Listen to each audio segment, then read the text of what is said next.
지금 시각 오후 1시, 오늘의 작전을 준비할 시간입니다. 시장에 포착된 이상 징후들 추적하고 감초지 종목의 실체를 밝혀내는 여기는 주식수사본부, 여러분들의 자산을 지켜줄 작전타임 60분입니다. 코스피의 상승 랠리가 정말 어마어마합니다. 오늘 이 시간에는 코스피가 4,800선도 넘겨내는 모습 나타나고 있는데요. 반도체주, 삼성전자 필두로 좋은 움직임 가져가고 있는 코스피입니다. 반면에 코스닥은요, 오늘 지지부진한 흐름 이어지나 싶었지만 알테오젠 관련 종목에 또 오름세를 보이면서 상승불 켜내고 있습니다. 자, 과연 언제까지 이 사상 최고치 랠리가 이어질 수 있을지 저희와 함께 지켜보시죠. 그렇다면 오늘의 비밀 작전도 바로 브리핑 들어갑니다. 오늘 LG전자가 상승불 켜내고 있습니다. 국가대표 AI에서 1등 거머쥐었다는 소식 들려오면서 LG그룹주들 일제히 강세 보이고 있고요. TSMC가 어닝 서프라이즈 기록했습니다. 이로 인해서 삼성전자 현재 3% 넘는 오름세 보이고 있습니다. 자, 그렇다면 이 안에서 오늘의 작전명은요. 오늘의 작전명 바로 로봇입니다. 오늘 작전명 올레드 시간에도 이 로봇과 관련된 타깃주 여러분들께 전달드릴 예정이니까요. 구체적인 내용 잠시 후에 체크해 보시고요. 작전타임 60분 본격적으로 출발합니다.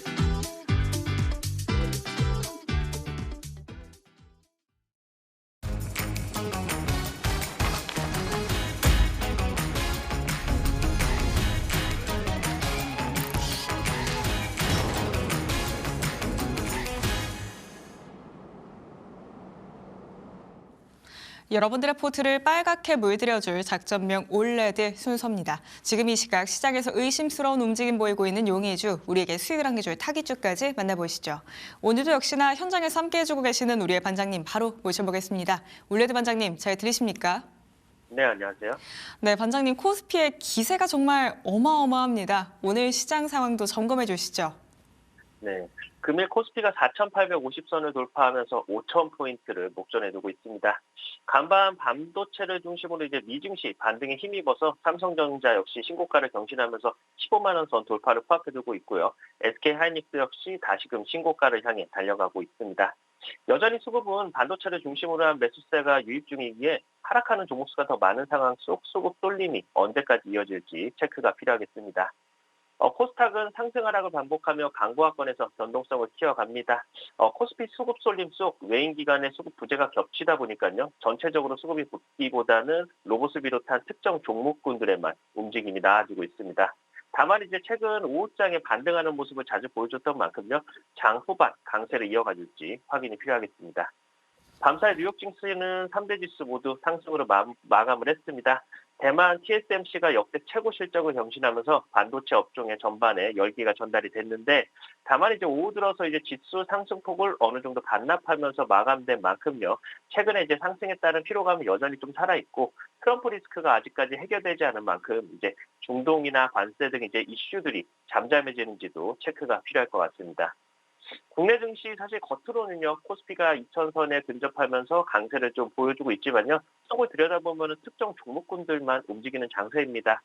이런 흐름 속 아직까지 움직이지 않은 종목을 좀 기대하면서 매매하기보다는요, 당장은 이제 수급이 들어와 있는 주도주 매매를 좀 이어가셔야 될 것 같습니다. 네, 수급이 이어지는 섹터들 당분간 집중해 보셔야겠습니다. 이렇게 오늘 시장 분위기 함께 점검해 보셨고요. 반장님의 지난 타깃주도 바로 확인해 보도록 하겠습니다. 반장님, 어제자 타깃주도 로봇 종목이었죠. 하루 만에 좋은 수익이 나고 있는 것 같은데요? 네, 전일 타깃주는 바로 T-로보틱스였는데요. 어제에 이어서 오늘 장중 슈팅이 나오면서 단기 목표가까지 근접을 했었는데요. 박스 돌파 이후에 추세를 만들어가는 구간이기에 언제든지 강한 슈팅은 이어질 수 있습니다. 투자 포인트를 다시 한번 체크해보면은 T-로보틱스 같은 경우는 국내 최초로 이제 로봇핸즈 원천 기술을 내재화하면서 정교한 구동 제어 역량을 증명을 했습니다. 특히 이제 단순 운반을 넘어서 실제 작업이 가능한 이제 AMR 그리고 협동 로봇 복합 플랫폼 같은 경우는 스마트 팩토리와 이제 배터리 공정의 필수 병기로 좀 자리를 잡고 있습니다.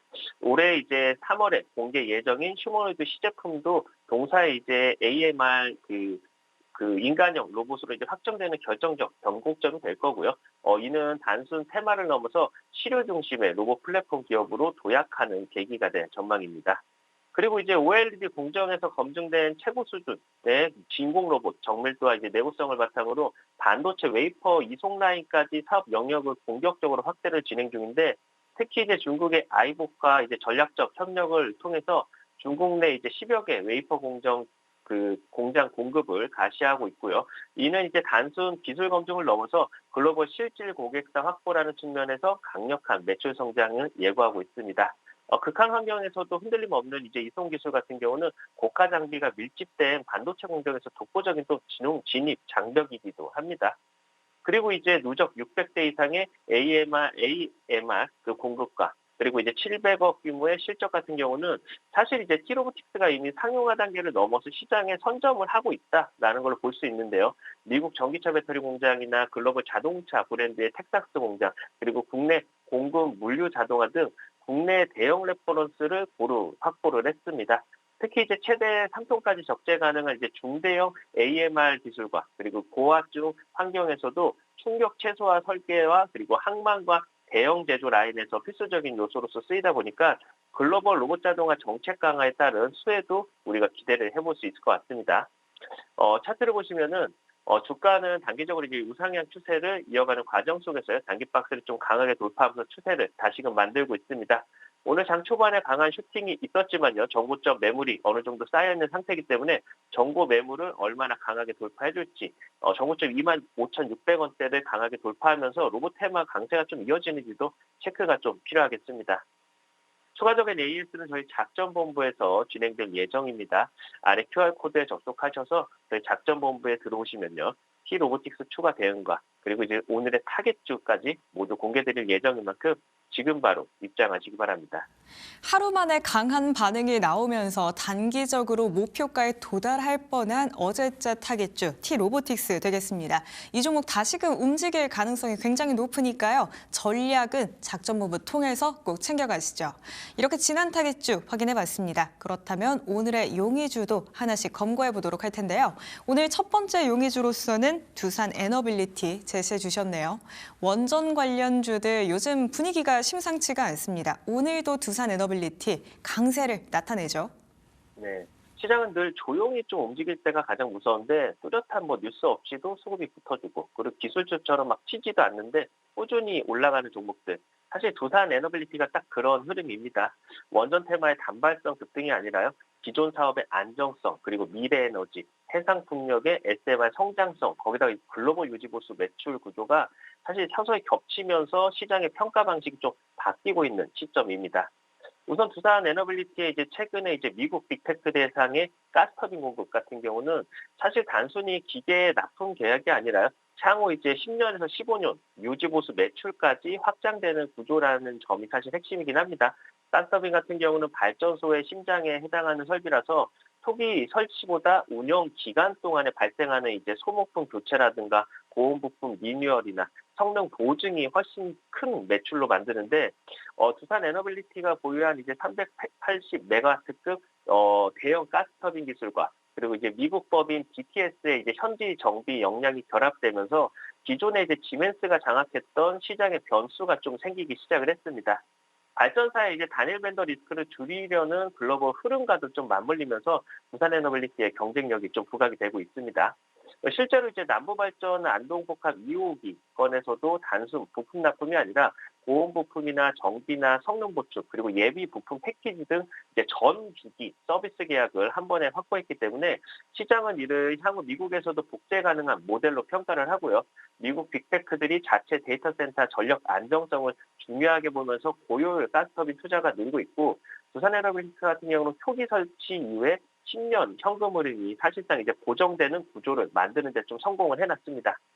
즉 이제 두산 에너빌리티는 중공업 제조사가 아니라 발전소 운영 매출 기업으로 체질 변환이 진행 중이고요. 시장 밸류는 이 변화를 아직까지 또 반영을 갖고 있는 중간 단계입니다. 그리고 이제 두산 에너빌리티는 원전 산업에서도 신규 건설이나 운영이나 정비 해제까지 풀 체인지를 갖춘 어떻게 보면은 세계적으로 드문 기업 중에 하나인데 최근에 이제 국내 원전 생태계 보건과 그리고 해외 원전 수주 확대 흐름이 맞물리면서 정비, 기기 공급, 해체 장비 공급 등 전문 분야에서의 두산 에너빌리티의 역할이 계속 커지고 있습니다.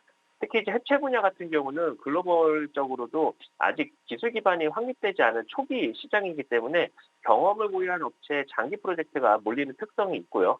유럽이나 미국에서도 오래된 원전 해체 수요가 급증하는 시점하고 맞물렸기 때문에 두산 에너빌리티한테는 기회가 될 수 있을 것 같습니다. SMR 같은 경우는 이제 두산 에너빌리티가 가진 이제 구조적 성장을 한층 강화하는 요소가 될 거고요. 기존의 대형 원전 같은 경우는 신규 착공 제약이 있지만요. SMR은 사실 설치 장소나 용도나 규모가 유연하기 때문에 공정이 묘들화되어 있는 그런 공장 생산 모델이 가능하고요. 그리고 이미 핵심 무효들이나 압력 용기, 증기 발생기, 부품 제작 경험이 쌓여 있어서 SMR 모델이 상용화될 때 가장 먼저 매출이 현실화되는 국내 유일의 기업입니다.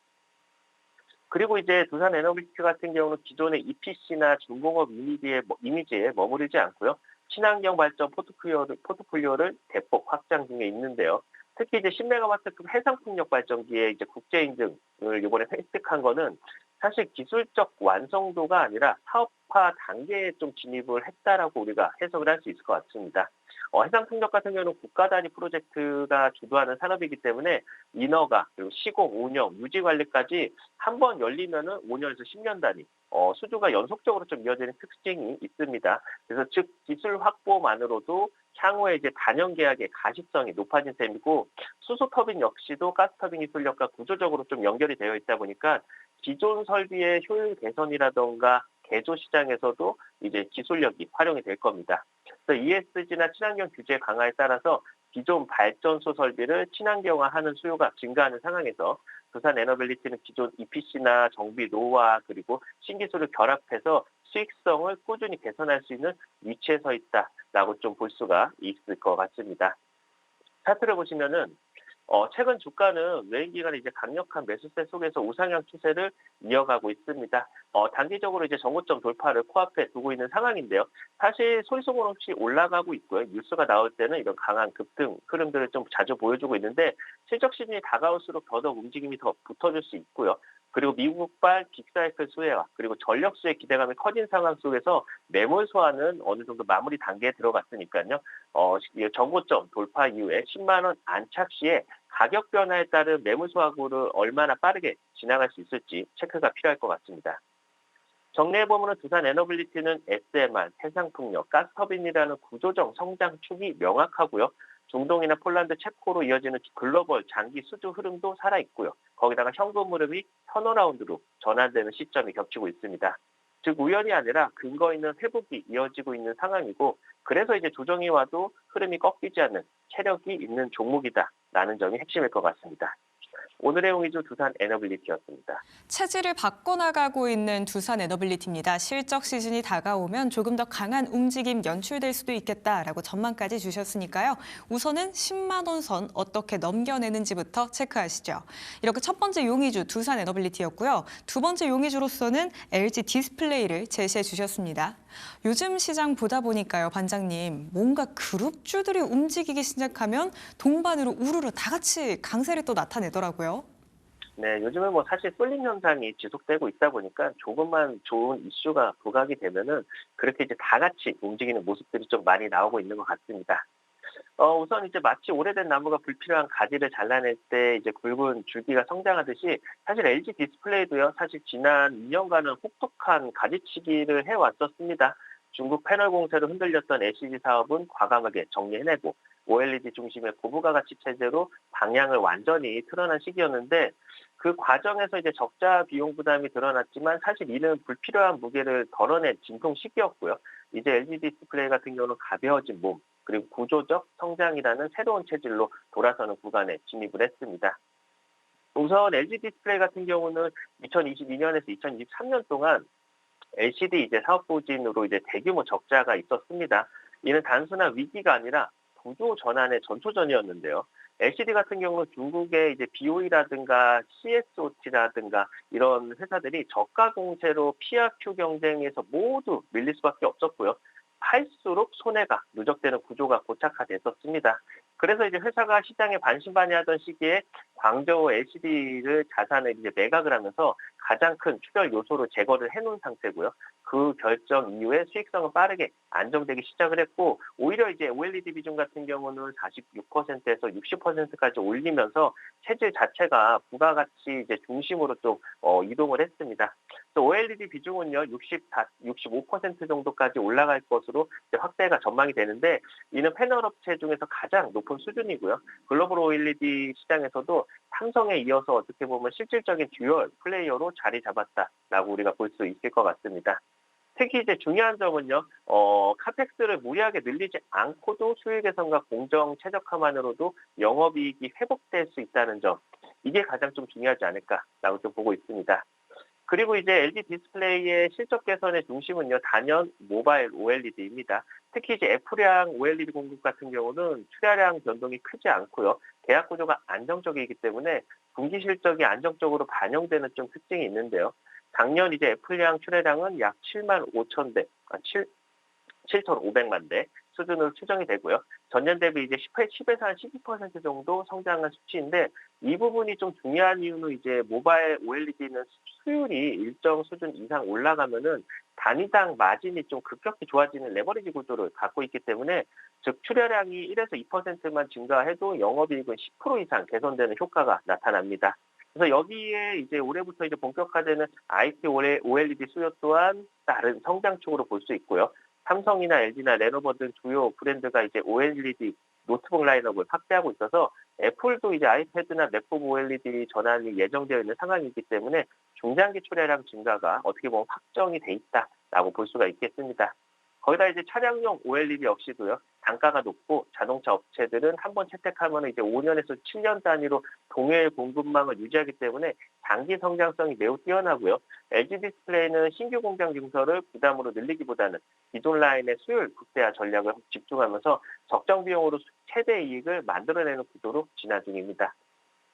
그리고 이제 LG 디스플레이가 다시 시장의 재평가를 받는 배경에는 사실 기술 경쟁력인데 CES 2026에서 공개했던 차량용 슬라이더블 OLED 그리고 롤러블이나 투명 OLED 같은 경우는 단순 디스플레이를 넘어서 신규 매출처 창출 기술로 우리가 볼 수 있습니다. 특히 전장 분야는 단가가 높고요. 품질 기술이 까다로워서 진입 장벽은 높지만 LG 디스플레이는 이미 글로벌 완성차 업체로부터 높은 신뢰도를 확보하고 있어서 특히 이제 POLED 곡성 기술 같은 경우는 로봇 시장에서도 핵심 기술로 평가를 받고 있는데 로봇은 이제 충격이나 진동이나 환경 변화 등 극한 조건에서도 디스플레이 유지력이 필요하기 때문에 내구성과 유연성이 핵심인데 LG 디스플레이는 이 기술에서 가장 앞선 기업 중에 하나입니다. 또한 이제 대형 OLED 확산이나 게이밍 OLED 수요 강화라든가 투명 OLED 상업화나 산업용 확대 등 다양한 이제 신사업 진출이 이뤄지고 있고 그동안에 이제 저평가받던 이유가 사실 LCD 구도의 부진이 완전히 정리되면서 기업 가치는 이제 본업 경쟁력과 신사업 기술력으로 재평가되는 사이클에 들어섰습니다. 결국 이제 올해 예상되는 매출은 영업이익은 한 1조까지도 넘게 우리가 반짝 실적이 아니라 고부가 사업 포트폴리오가 체질로 굳어진 결과로 우리를 기대할 수 있는데 이 흐름이 유지될 경우에는 주가는 역시 단순 실적이 아니라요. 밸류 체인 업그레이드에 따라서 단계적 리레이팅이 될 가능성이 매우 큽니다. 차트를 보시면은 주가는 한 차례 강한 상승 이후에 조정 구간에 들어간 모습입니다. 다만 이제 낙폭을 키워가기보다는 특정 매물을 우리가 소화하려는 모습들 중간중간 이렇게 단기 슈팅이 나오는 것 확인을 할 수가 있는데요. 오늘도 단기 슈팅이 있었죠. 이렇게 이제 매물 구간을 빠르게 이제 소화하려는 모습들이 갖춰지고 있는 상황 속에서 오히려 눌린 구간에 외인의 대량 매수가 이렇게 유입되는 걸 확인할 수 있다 보니까요. 단기적인 매물 소화는 금방 끝낼 수 있겠구나라는 상황을 볼 수 있고요. 그런 매물 소화가 이루어지면서 14,000원대 라인을 얼마나 강하게 돌파한 이후에 추세를 돌려나갈 수 있을지 체크가 필요하겠습니다. 정리해보면 LG 디스플레이는 지난 몇 년간 힘든 터널을 지나왔지만요. 이제는 흔들림 없는 수익 구조라는 새로운 길에 올라섰습니다. 과감 해지 구조 조정이나 뭐 OLED 중심 재편, 그리고 모바일이나 IT 전장 확장이라는 이런 삼박자가 모두 갖춰졌는데, 이런 기업은 사실 주가가 올라간 뒤가 아니라 구조가 바뀔 때가 중요하고요. 지금이 바로 그 초입에 좀 있다라고 볼 수 있겠습니다. 오늘의 운이죠. LG 디스플레이였습니다. LG 디스플레이 매물 소화 과정을 걸치고 있습니다. 금방 매물 소화한 이후에 주가 14,000원 선 돌파도 한번 기대 걸어보시죠. 이렇게 LG 디스플레이까지 오늘의 용의주로서 체크해봤습니다. 그렇다면 오늘의 타겟주 로봇 관련 종목입니다. 과연 어떤 종목일지 단서부터 만나보시죠.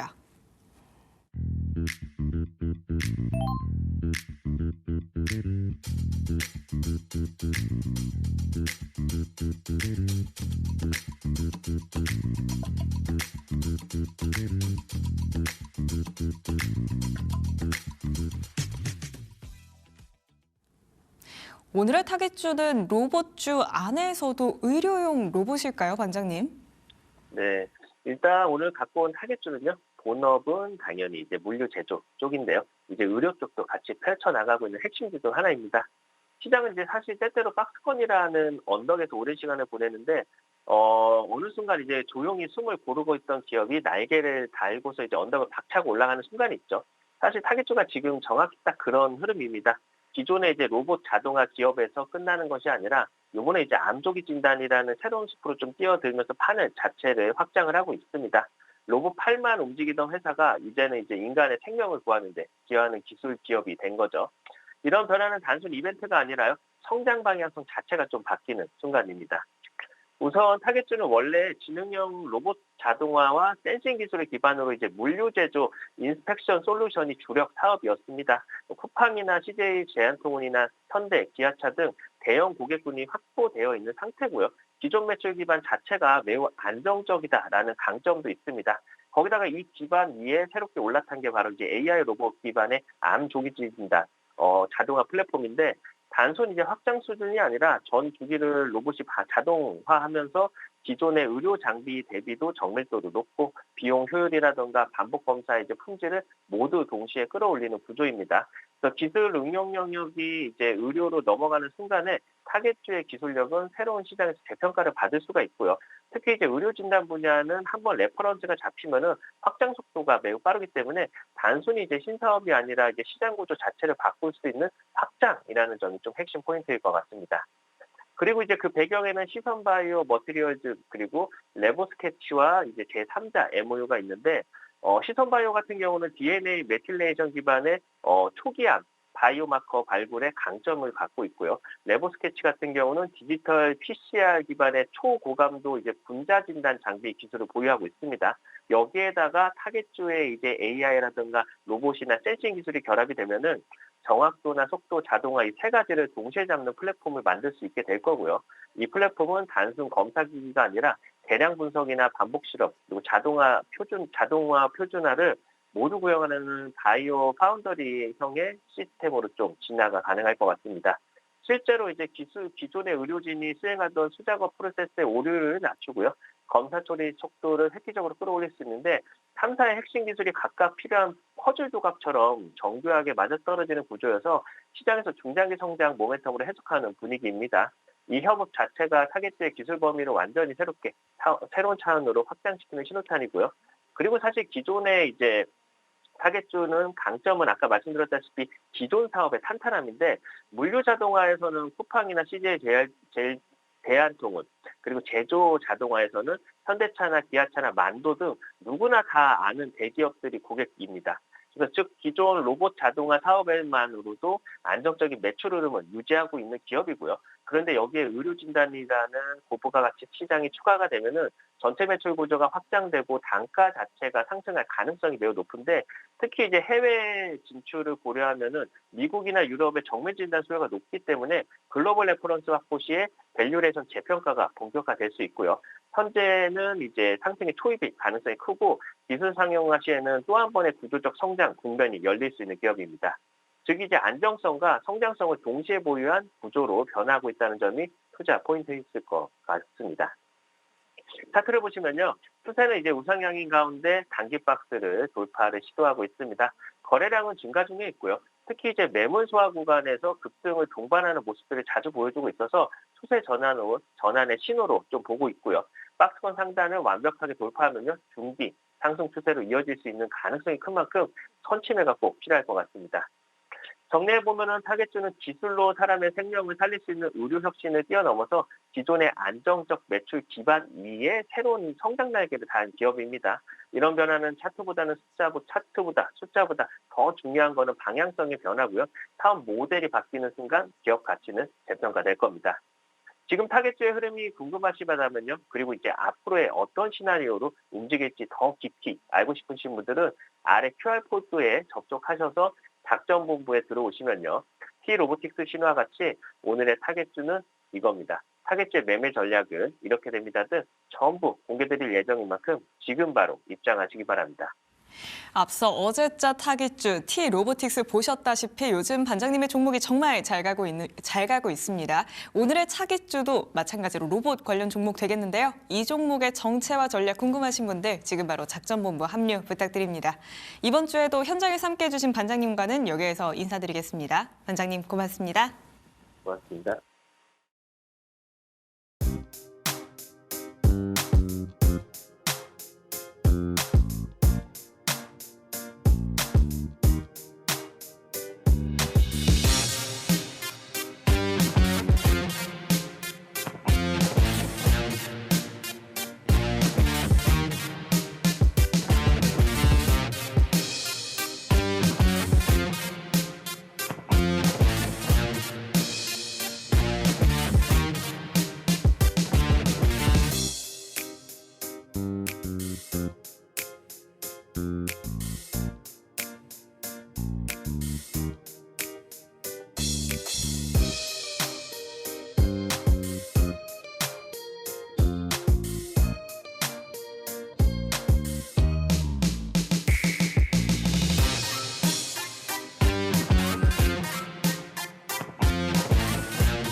오후 들어 급격히 바뀌고 있는 시장 탈탈 털어보는 종목 수사대 시간입니다. 오늘 이 시간 함께해 주실 두 분도 바로 모셔보겠습니다. 레몬리서치 김민수 대표, 유스탁 유창희 대표 두 분과 함께합니다. 어서 오십시오.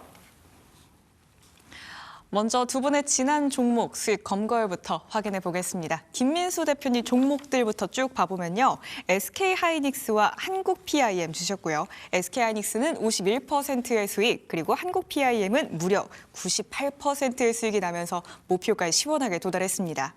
SK하이닉스 같은 경우에는 더 가져가야 되지 않을까 싶고요, 대표님. 그리고 한국PIM 오늘 살짝 눌리는데 이 종목은 또 어떻게 해볼까요? 뭐 답을 내리셨네요, 우리 앵커님께서. SK하이닉스는 요즘 기세가 매섭잖아요. 네, 그 기세를 따라서 세력을 넓히는 하이닉스를 봤을 때는 일단 뭐 지금 여기서 잘 사셨는데 뭐 액션이 뭐가 필요하겠습니까? 반도체 좋다고 난리고 지금은 뭐 반도체 쪽들에 대해서 별 얘기가 없는 것 같습니다. 그냥 다 사셨고 지금 사실 만큼 사셨고 그럼 또 사라고 했을 때는 뭐 일단 지켜보자라는 쪽들인 것 같고 그런 쪽에서. 아마 지금부터는 또 이번에 29일이죠. 나오는 삼성전자 하이닉스가 동시 실적 발표가 있습니다. 같은 날입니다. 그러니까 IR을 하고 실적 발표하고 그러니까 입을 맞추고 할까요? 그건 모르겠지만 그런 쪽에서 일단 앞으로의 계획들, 앞으로의 성과들에 대해서 어떻게 또 얘기를 하느냐에 따라서 또 시장 분위기가 바뀌겠죠. 물론 당연히 좋은 얘기 나올 것 같고요. 근데 저희가 반도체를 갈 때 일단 반도체 간다 그러면 지금 하이닉스 삼성전자만 보고 있는데 거기서 이제 반도체 소부장으로 갈 만한 또 어떤 투자 아이디어들이 나올 수 있는지 그거 체크해야 되겠죠. 그럼 그때까지는 보는 게 좋겠다라고 봐서 갖고 일단코라고 봐야 될 것 같고요.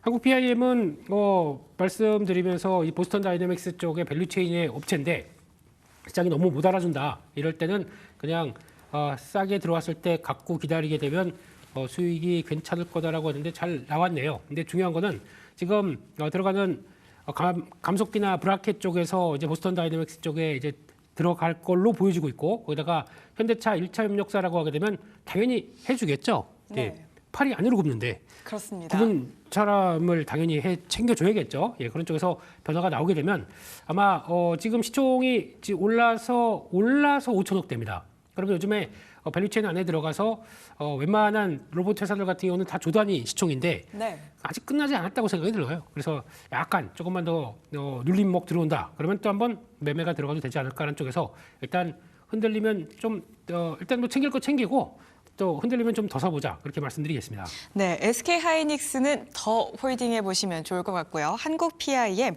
어느 정도는 챙기시되 눌림목 자리에서 재차 진입해 보는 게 좋겠다는 의견 주셨습니다. 자, 그렇다면 유창희 대표님 종목들도 체크해 보도록 할게요. SOS랩 81%라는 수익 나면서 목표가에 시원하게 도달했고요. 한화 시스템은 더 잘 갔네요. 88% 오르면서 역시나 목표가 도달했습니다.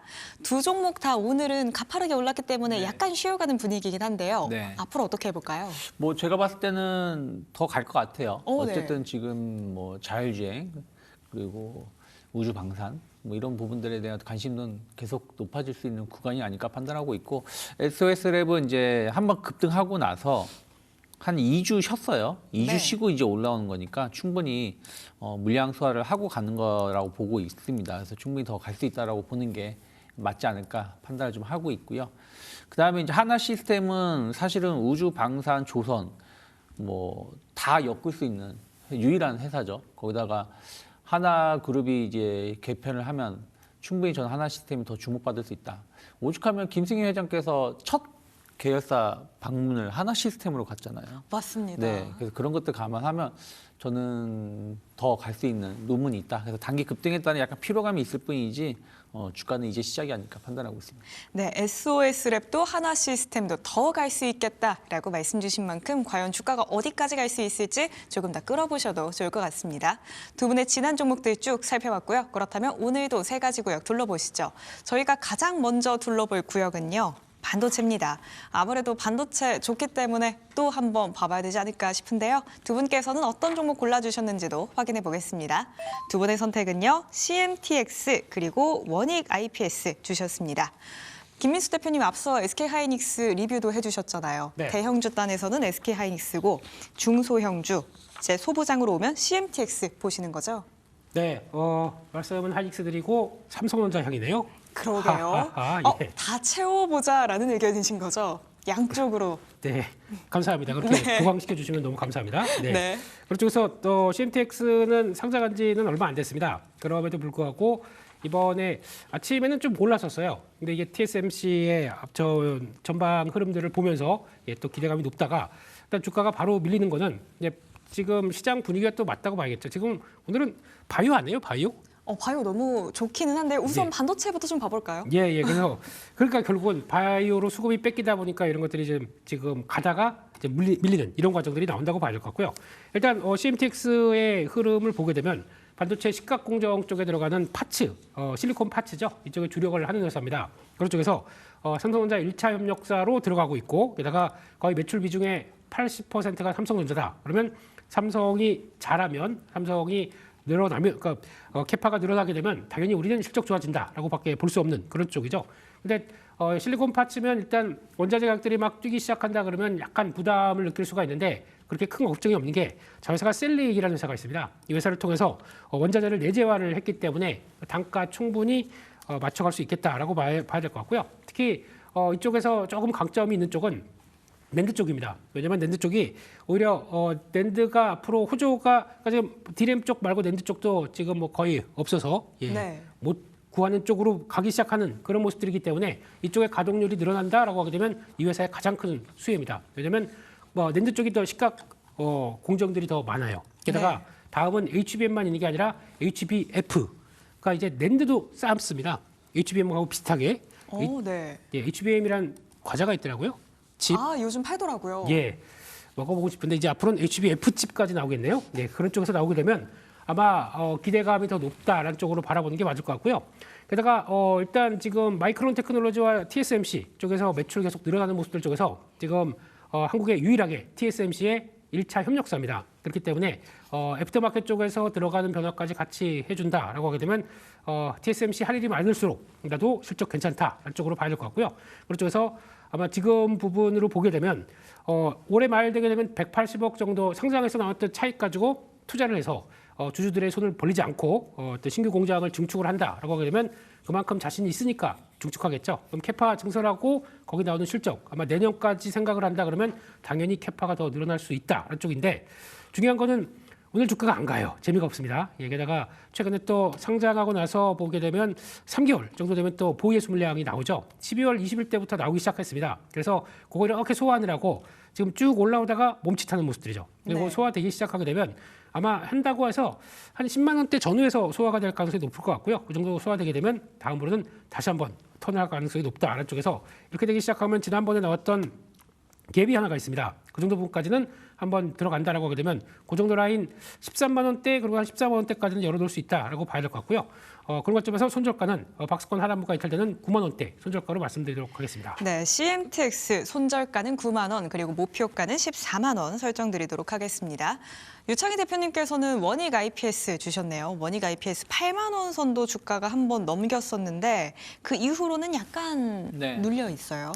뭐 대부분 소부장주들이 그런 모습이죠. 네. 삼성전자 하이닉스는 잘 가는데 소부장주는 반짝하고 좀 못 가는 모습인데 저는 오히려 매물 소화를 잘 하고 있는 과정이다라고 생각하고 있어요. 그래서 오늘도 약간 갭상승 나왔다가 좀 밀리는 부분들은 아쉽지만 여전히 좀 중요 지지선을 좀 지켜가고 있는 것이 아닌가 판단하고 있고요. 일단 이 회사는 반도체 전공정 관련된 사업 장비를 공급하는 회사예요. 원익이 그룹이 진짜 어마어마하게 많아요. 네. 엄청 많은데 뭐 소부장하는 그룹도 있고 이렇게 전공정을 장비를 공급하는 계열사도 좀 있습니다. 그래서 그쪽을 담당하고 있는 건데 이쪽이 이제 앞으로 계속해서 좀 중요해질 수 있는 게 증설을 많이 한다라는 것이죠. 뭐 HBM도 부족해질 거고 뭐 레거시 반도체라 할 수 있는 DRAM이나 낸드도 부족하고 그러면은 당연히 공장 증설을 해야 될 것이고 그러면 당연히 장비 반입도 더 많이 이루어질 수 있겠죠. 특히 이제 핵심 첨단 반도체로 갈수록 이 증착이라는 게 붙이는 거 아니겠습니까? 붙이는 영역이 상당히 중요해질 수가 있는데 이와 관련된 장비를 공급한다라는 것이죠. 그리고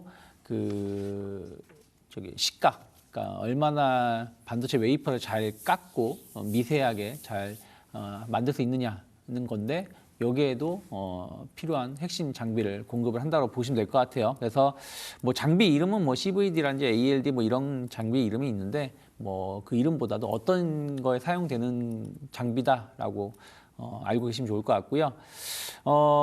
특히 이제 이 회사 같은 경우는 엄마가 좋아 아빠가 좋아 우리가 얘기를 많이 하는데 삼성 하이닉스 다 공급을 해요. 네. 그러니까 어느 한쪽에 치우치지 않았다라는 것 자체가 긍정적으로 해석할 수 있어요. 특히 삼성전자 같은 경우는 파운더리 시장도 올해 상당히 좀 개선될 수 있는 원년으로 좀 보고 있는데 그와 관련해서도 원익 IPS가 장비가 상당 부분 공급이 될 수 있다라고 좀 평가를 받고 있습니다. 그래서 주가는 아까 말씀드린 대로 1월 2일 첫날에 20% 정도 상승을 했어요. 그리고 나서는 약간의 조정인데 그냥 기간 조정이라고 좀 보시면 될 것 같습니다. 그럼 충분히 지난번 85,000원 언저리는 돌파가 이루어질 수 있다고 판단하고 있고 그러면 저는 10만 원까지는 충분히 빠르게 갈 수 있는 위치가 아닐까 생각하고 있고요.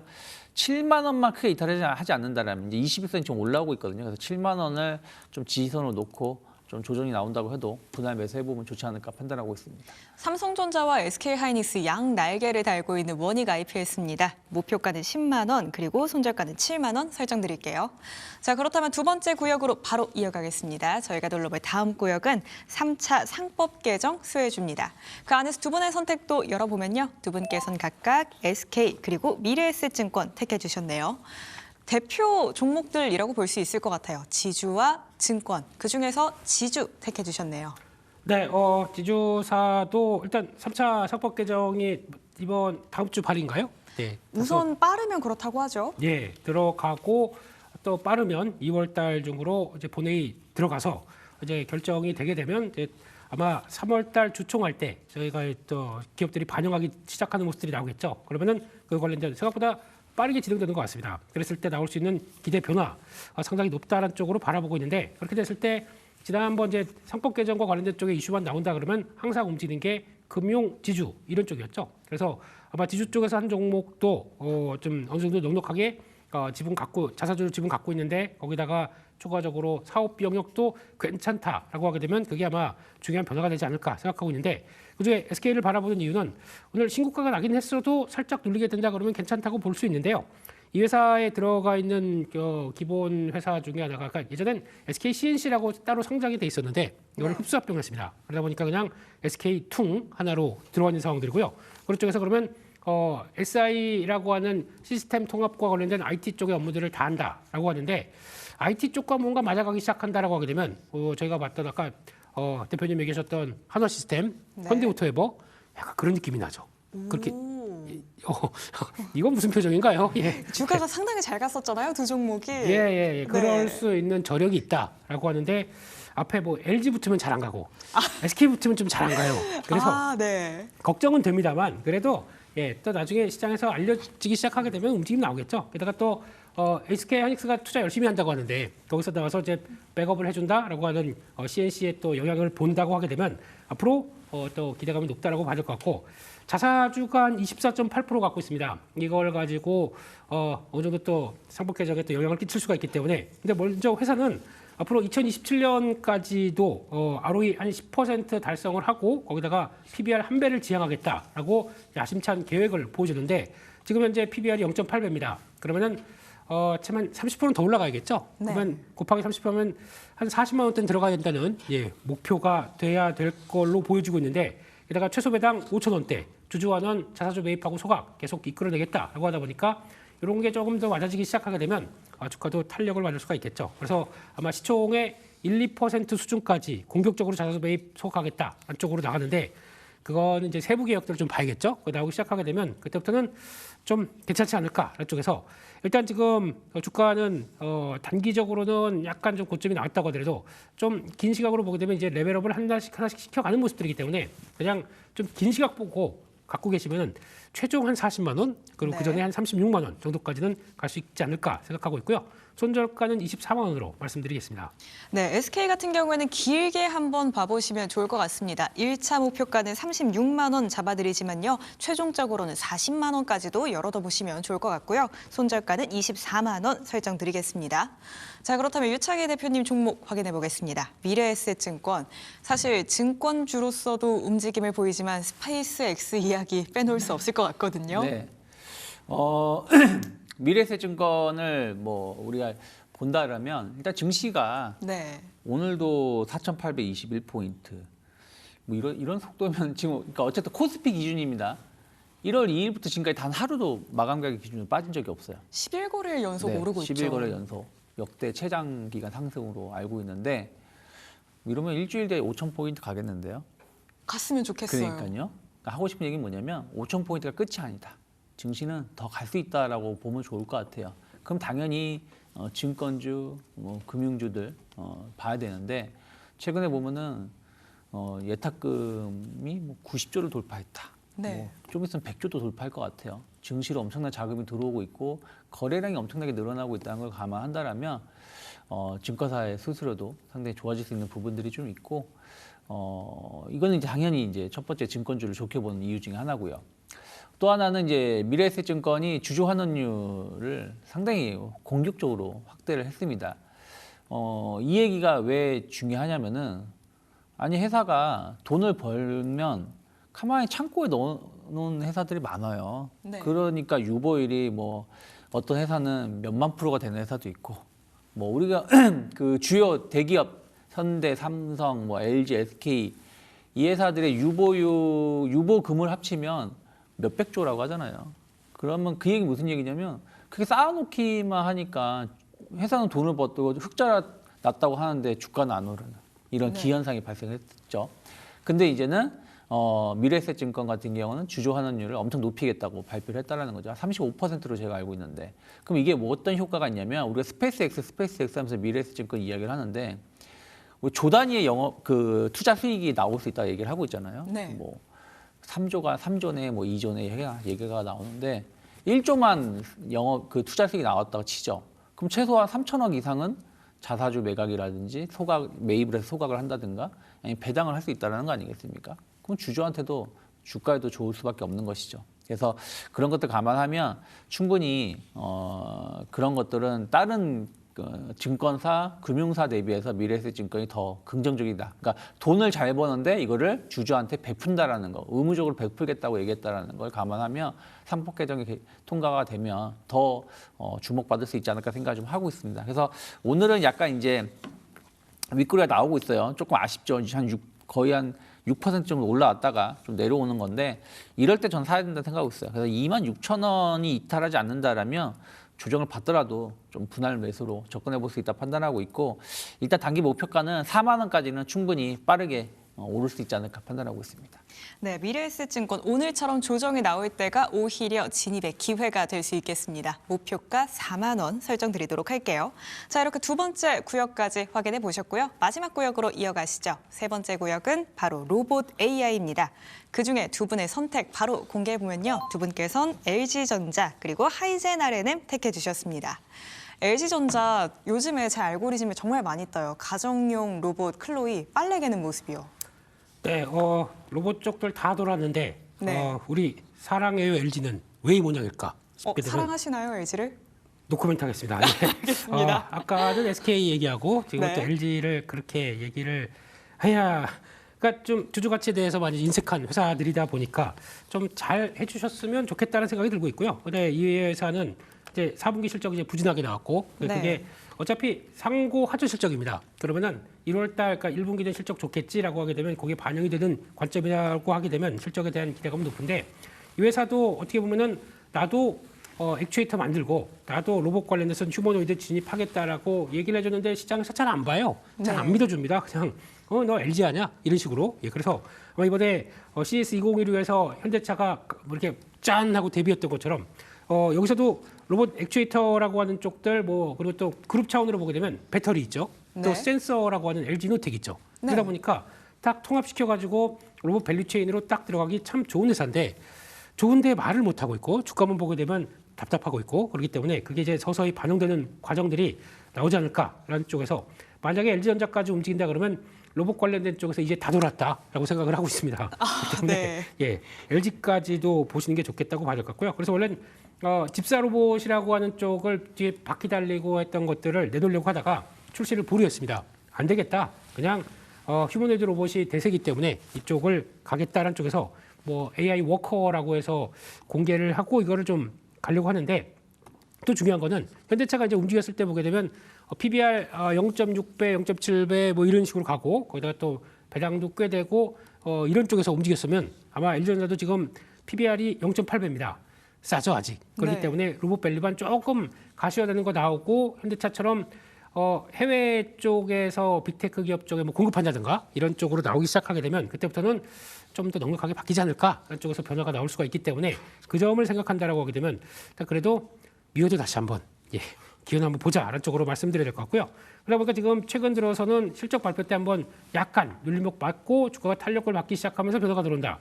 그러면 한번 10만 원대 오늘 안착할 뻔했는데 좀 빠지는 게 좀 아쉽네요. 근데 이런 쪽에서 다음 저항 때까지 본다라고 하게 되면 지난번 나왔던 13만 원대까지는 적어도 PBR 0.8배를 한 배 이상까지만 돌려준다고 하더라도 또 변화가 나오지 않을까라는 쪽에서 목표가를 그 정도로 봐야 될 것 같고요. 손절가는 8만 5천 원대로 말씀드리겠습니다. 네, 로봇 섹터 안에서 순환매가 돌고 있죠. LG전자에까지 온기가 닿을지 한번 기대 걸어보시고요. 목표가 13만 원, 손절가 8만 5천 원 설정드리겠습니다. 오늘의 마지막 종목입니다. 하이젠 R&M 택해 주셨습니다.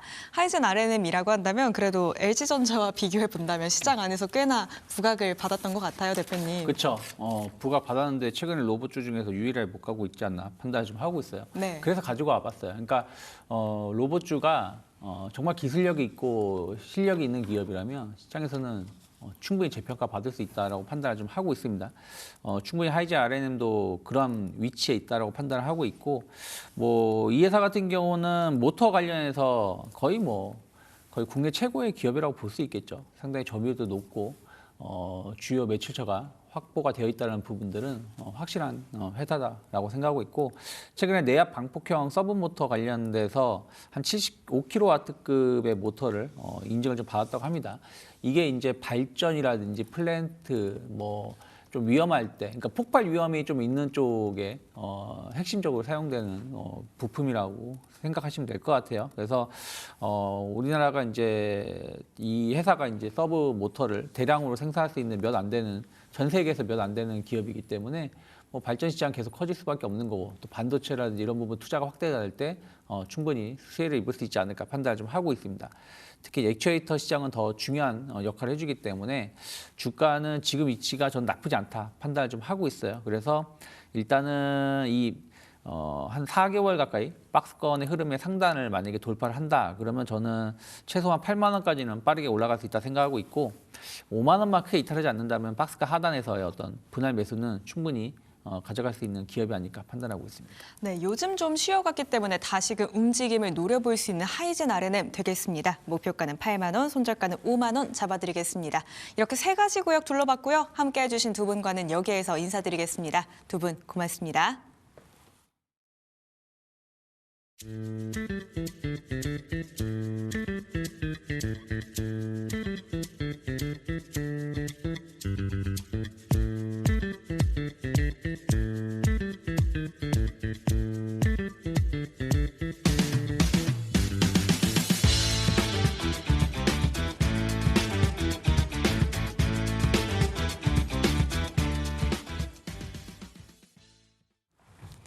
오늘 종목 수사대 시간에는 반도체 3차 상법 개정 수혜주 그리고 로봇 AI 섹터까지 둘러보셨고요. 작전명 올레드에서는 오늘의 용의주로서 두산 에너빌리티와 LG 디스플레이 제시드렸습니다. 오늘의 타깃주 로봇 관련 종목이고요. 아직 공개되지 않았습니다. 지금 바로 작전본부 합류하신 뒤에 이번 주의 마지막 종목까지도 챙겨가시죠. 작전타임 60분 오늘 저희가 준비한 내용 여기까지입니다. 저희가 방송 통해 드리는 말씀은 주가 판단에 대한 조언일 뿐입니다. 해당 종목 상승 하락 보장하지 않는다는 점 유의해 주시기 바랍니다. 그럼 저희는 다음 주 월요일 오후 1시에 돌아오겠습니다. 함께해 주신 여러분 고맙습니다.